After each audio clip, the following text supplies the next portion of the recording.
As I mentioned in the opening of the program, we have over 300 solidarity marches happening around the world and throughout the country. So right now, I'm honored to introduce my Philly sisters, who have done they're just fierce and have done an absolutely amazing job in putting together our sister march in Philadelphia. So please join me in welcoming Mariel Martin and Emily Cooper Morse, who are founding board members of Philly Women Rally and the lead organizers of one of our sister marches.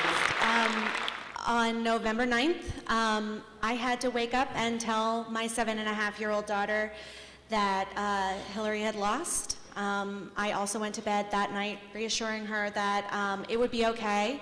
And when she woke up in the morning, I didn't get to deliver that news.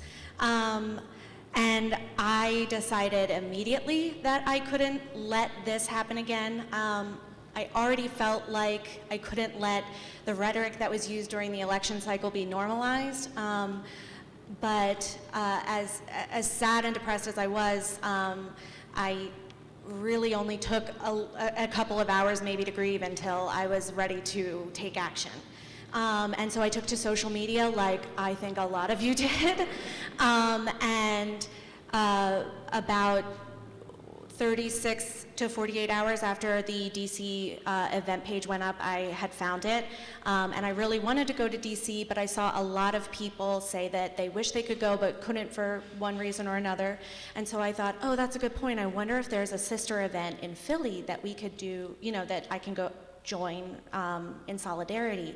And there wasn't, so I'm like, oh, I'll create a Facebook event and see if there's interest in Philly. So I think there is. We have, I think, 28,000 people on our event page now. And thank you. And I immediately reached out to Heidi. As I mentioned, I wanted to go to DC, but I also wanted to provide an alternative for people that couldn't make it due to disabilities, or if they wanted to involve their children like I did. And DC wasn't maybe a possibility for them. So I immediately reached out to Heidi, and I was so honored. She spoke about me in national planning meetings and included me immediately. Within a couple of days, I officially became a sister march in Philadelphia. And she also put me in touch with this amazing woman next to me, Mariel, who was helping me with the legal aspects of it. I work in supply chain for a chemical company during the day. I just wanted to do something. So this isn't my full-time job, but it's that important to me. So if there's anyone out there that doesn't, that wants to get active and is maybe afraid, don't be, because trust me, I don't have experience before now, and you can do it. And there will be people to help you. And I would like to introduce Mariel and have her talk about some of our experience after we began working together, and how amazing it's been. Thank you, Heidi.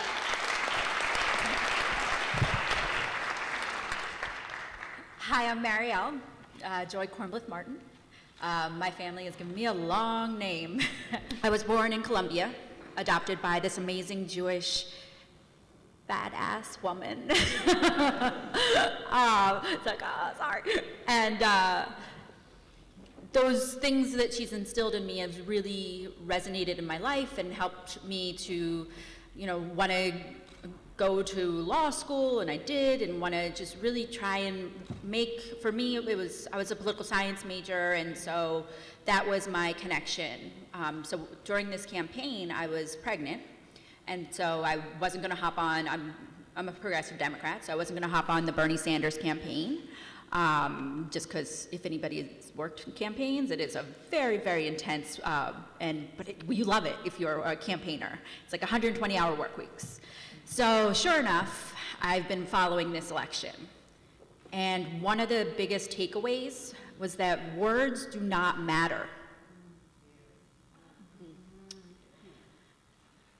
Words do not matter. Therefore, actions have to. So after seeing the Rust Belt fall, at like 2:30 in the morning, I turned off my TV. I went to bed. My husband, I have a 5-month-old daughter. My husband did the 5 o'clock feed, and he came in and told me, Trump won. And I just remember getting in a ball in our bed, and all I could think was, we devalue women that much in this country?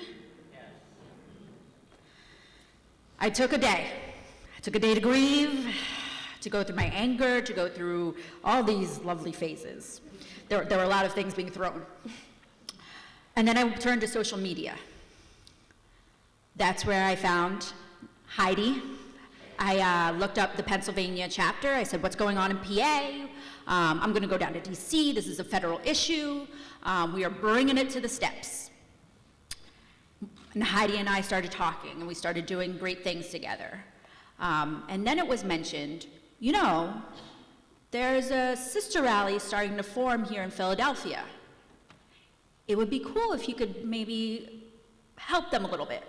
You know, you have 16 years of organizing experience, and you have political organizing experience, and this is an intense event to try and plan in under, you know, what is it, 8 weeks we've been going at this? A little over 2 months. Yeah, a little over 2 months, with only a little under 2 weeks left. So, you know, Emily and I started talking. And I said, what's your vision? What are you looking for? What is it that I can do? What is it that I can bring to you? And that's when we started talking about how this needs to be more than just a bunch of us women in the cold for a day. Mm-hmm. And that's when Emily and I...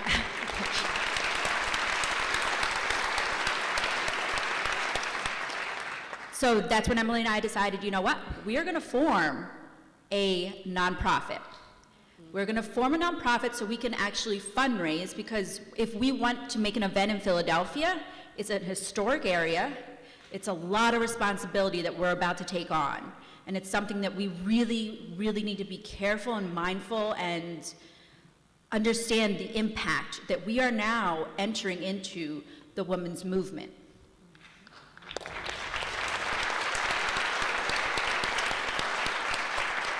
It has been 168 years since the suffragist convention in 1848. They were fighting for equality then. We are still fighting for equality now. So, what do we do when nobody listens to our voices? When we are pushed aside? When we are told that we don't get to have power over our bodies, when we are told that for the same amount of work, we are not deemed worthy to be paid the same. What we do is we get involved in the system.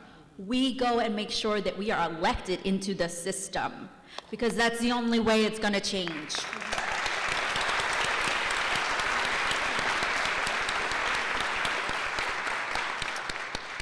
So that is what Emily and I and our amazing committee have been working tirelessly at. All volunteers. 2 of them are here today. Yes, 2 are here today, amazing Beth and Rachel.